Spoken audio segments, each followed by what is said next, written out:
morning everyone. My name is Jasmine Abine and I am the reporter on this topic. And my topic is letter of resignation and acknowledgement letter. So, letter of resignation is your formal goodbye and it should be done with consideration. So, you will want to resign in the most professional way possible. Your goal is to give your resignation letter and leave on good terms. So, while the primary purpose of a resignation letter is to inform your employer that you are leaving, then you can also use this an opportunity to cement any good work relationships and leave on a positive note. So, what is letter of resignation? Letter of resignation is an official letter sent by an employee to their employer giving notice they will no longer be working at the company. Next is written to inform the recipient, usually the immediate supervisor or manager, about leaving the job. The next is serves as a notice for an employee's last day of service in the company. Last is provide details on the circumstances that lead to a decision of leaving up the job. So here's an example or elements of a letter of resignation. So there is a contact information, greeting, statement of resignation letter, last day of work, then gratitude for the opportunity, then offer of support during transition, and last is sign of signature. So, how to write letter of resignation? First is the opening. So, opening is a resignation letter is often tricky to write. So you want to be directed and honest yet maintain your professionalism without being too formal. So it is your first paragraph should state that you are handing in your resignation. So effective the day of your resignation meeting, be crystal clear and confident in your intent. So you don't want your boss to think there is room for negotiation. So as a conversation around your resignation will accompany your letter. So you do not have to go into too much data, then your resignation letter should be concise and straightforward. The next is give proper notice. So let your employer know that you will work your notice period at your last day of work. So if you have the option to work out your notice period, do it. Then it will allow you to finalize tasks in your last week of work before you leave. Then, if you hold a higher level position or you are finishing off a large project, you may need to provide additional time in your notice period. So make sure you give adequate notice. Then, where possible, ensure your company has enough time to hire and train your replacement. So, important yun na siya. Then, however, note that you are not obligated to stay any longer than a standard notice period, particularly if it will jeopardize your new position. The next is give your reason for leaving. So, important isa na siya. It is a nice gesture to state your reason for leaving. So while this is optional, know that you don't have to be too thorough on this point. So keep it positive. If you're leaving because of retirement or more commonly because you have found another position, then state this to give a better idea of the situation causing your departure. So next is clarify your intention to help with training. So, make sure to state that you will be willing to help train your replacement and ensure all your work is handed over on time. So, while this sounds like an obvious point, stating it in your resignation letter helps your boss understand your intention. So, you may already have been working on finalizing all your work before your resignation. Then, but outlining your plan helps direct the conversation around your notice period. Then, next is thank them for the experience. Avoid saying all the negative things you have been holding back. This is not the time or the place. Instead, focus on the positives you have had in your role and the outline areas you grow, opportunities you had, or overall great great experiences with coworkers, then you want to be remembered as grateful.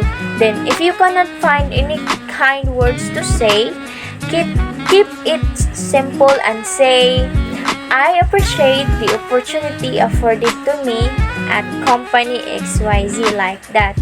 So make it simple and say lang yun in I appreciate the opportunity afforded to me at the company. Then next is wrap it up professionally. So why? Because if you are open to staying in contact with your boss or the team, say so in your resignation letter. So include your personal contact number and email address if you want these details passed on. Another option is to connect on a social media platform like LinkedIn or Facebook.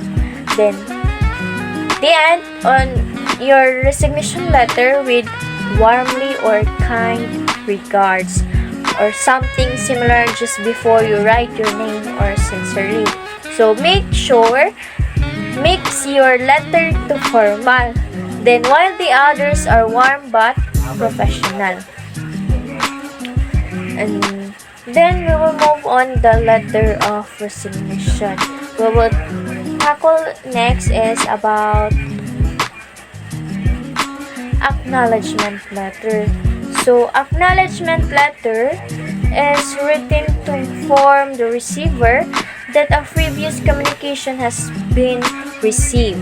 Then simply serves as a simple receipt without explaining whether or not action upon the previous letter has taken place. So a letter that confirms the recipient of documents or goods. These are the example of letter of resignation. Sorry if blurred. First is date. Yeah. Next is name of recipient position. Their names and hatagan sa mong letter or acknowledgement letter. Then name of sa sender. How to write a letter of acknowledgement. So first is a letterhead. So a letterhead is, if you're writing on a personal level, this is a centric word. But if this is one on behalf of a company, it is important to mention the name and address of your company and recipient in the day of writing and sending the letter.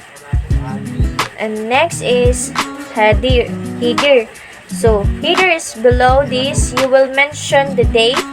It may or may not be a part of the header. You can start from the next paragraph, leaving some space or the next line.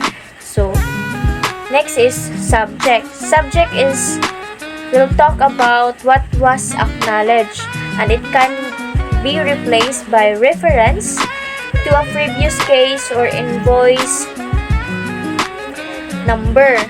Next is body. So the body of the letter can start with a dear blah blah blah. Then the first line will state the obvious. The following phrases are common in the introduction. Then the closing part is, the closing line will be about how the firm wishes to do further business with the recipient, or any statement that promotes goodwill. Then it can also state how to contact further, or if the firm person will contact with the recipient further.